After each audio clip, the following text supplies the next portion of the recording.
The day the old garbage-collecting woman collapsed outside the gated mansion, most people looked away. Some pretended not to notice. Others glanced for a second and then turned their faces back to their phones, their cars, their busy lives. But hidden beneath the torn gloves, the bent back, and the smell of waste was a secret that would shake one family to its core, a secret worth millions, yet driven by something far more valuable than money. No one knew that the woman pushing the rusty cart was not a woman at all. And no one knew that the frail hand sorting trash once signed checks that could change lives. The man inside the disguise moved slowly on purpose. Each step was calculated, painful, humiliating. The thin sari rubbed against his skin, the scarf hid his face, and the wig itched under the burning sun. He felt every stare, every whisper, every laugh. This was exactly what he wanted. Because today, Rajiv Malhotra, one of the wealthiest industrialists in the city, was not a billionaire. Today, he was invisible. Rajiv had built his empire from nothing. Orphaned at 13, he had slept on sidewalks, eaten leftovers, and survived by collecting scrap. Every scar on his hands told a story. Every line on his face remembered hunger. When success finally came, he promised himself one thing: never forget who you are, and never trust words and actions. That promise brought him here. His son, Arjun, had married Meera 2 years ago. Meera was beautiful, educated, and came from a respectable family. On the surface, she was perfect. Polite smiles, soft voice, proper manners in front of guests. Everyone praised her. Everyone except Rajiv's instincts. There was something missing, something cold behind the warmth, something rehearsed. Then came the incident. One afternoon, Rajiv overheard Meera speaking to a friend on the phone, her voice sharp, careless. She complained about the staff, about these useless poor people, about how tiring it was to pretend to be humble around her husband's family. When Rajiv entered the room, she switched instantly, smiling, respectful, sweet. The change was so fast it scared him. That night, Rajiv couldn't sleep. If this was how she spoke when she thought no one was listening, what kind of person was she truly? He thought of Arjun, kind-hearted, honest, emotional Arjun, the son who still bowed to elders and fed stray dogs, the son who trusted too easily. Rajiv's chest tightened with fear. Money could protect his son from many things, but not from a heart that lacked compassion. So Rajiv decided to test her, not with questions, not with arguments, but with reality. He contacted an old friend who worked in the municipal department. Within days, the disguise was ready. Makeup artists aged his face. His voice was trained to sound broken and tired. He learned the routine of garbage collectors, where they went, how they spoke, how they were treated. For the first time in decades, Rajiv stepped into the world he had escaped, and it welcomed him with cruelty. People shouted at him. Children laughed. Cars splashed dirty water on his clothes. Shopkeepers chased him away. He felt the old anger rise, the old shame, but he swallowed it. Because the hardest tests still waited. His daughter-in-law, the mansion where June and Meera lived, was part of Rajiv's property. Though Meera believed it was fully her husband's, Rajiv planned it carefully. He knew the garbage collectors passed that street every Tuesday morning. When Tuesday came, his heart pounded like a drum. He pushed the cart slowly toward the house. Meera was standing at the gate, giving instructions to the gardener. Her clothes were spotless. Her jewelry glittered. She looked powerful, in control. Rajiv stopped near the gate and cleared his throat softly. "Betty," he said in a shaky voice, "Thoda pani milshakta hai. Bahut pies lagi hai." Meera turned sharply, her face twisting with irritation the moment she saw him. She stepped back instinctively, covering her nose. "What do you want?"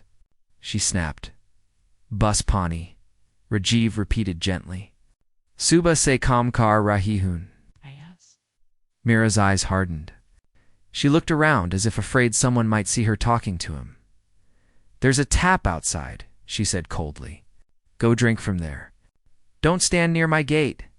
You're making it dirty." Rajiv's chest tightened, but he nodded obediently and moved toward the tap near the road. It was broken. Only a few drops fell. He returned slowly, Betty, tap kam nahi. Kar raha, he said softly. Agar thoda sa. Before he could finish, Mira raised her voice. I said no. Do you people have no shame? Always begging. If everyone like you starts coming inside, this place will become a slum. Her words cut deeper than any insult Rajiv had faced in his youth. At that moment, Arjun's car pulled into the driveway. Mira's face transformed instantly. Oh, Arjun, you're home early, she said sweetly. Adjusting her dupatta, Arjun noticed Rajiv in disguise standing near the gate. What's going on? He asked. Mira sighed dramatically. This garbage woman is creating a scene. I told her to leave, but she keeps begging. Rajiv lowered his eyes. Arjun reached into his pocket and pulled out some money. Here, please take this, he said kindly, and drink some water from inside. Mira's smile disappeared. Arjun, are you mad? She hissed. Letting her inside? These people don't understand cleanliness. Rajiv looked up then.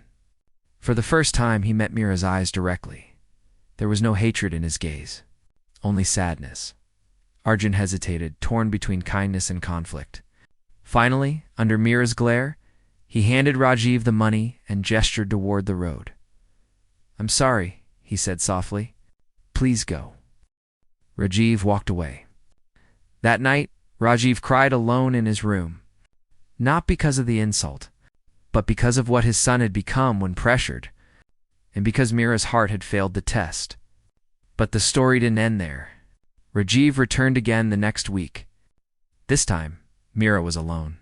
He tripped intentionally near the gate, spilling garbage onto the road. The smell was awful. People shouted. Mira rushed out, furious. Are you blind? She screamed. Look what you've done. Rajiv fell to his knees. Maaf kar do, Betty, he begged. Hof kamp yate hain. Mira didn't hesitate. She kicked the cart. Get up. Clean this mess now, or I'll call security. You people deserve nothing better. Something inside Rajiv broke. Not anger, disappointment. He cleaned the mess himself, his hands shaking not from age, but from heartbreak. When he left that day, he knew the truth. The final test came unexpectedly. One evening, Arjun received a call. Rajiv had collapsed and was rushed to the hospital. Mira panicked out of concern, but fear. What if something happens? She whispered. What about the property? The business? At the hospital, doctors said Rajiv needed a blood transfusion urgently. Mira looked away. I can't, she said quickly. I'm scared of needles. The young hospital cleaner stepped forward. Mera blood same group, ka hai, she said quietly. Arjun looked at her and froze. It was the same garbage-collecting woman. Before anyone could stop him, Rajiv opened his eyes, and slowly he smiled. He reached up and removed the wig. The room went silent. Mira's face turned pale. Her knees trembled. The truth crashed over her like a wave. Rajiv Malhotra, the man she insulted, humiliated, and despised, was her father-in-law. The same hands she refused water to were the hands that built her luxury. Rajiv sat up, his voice calm but firm.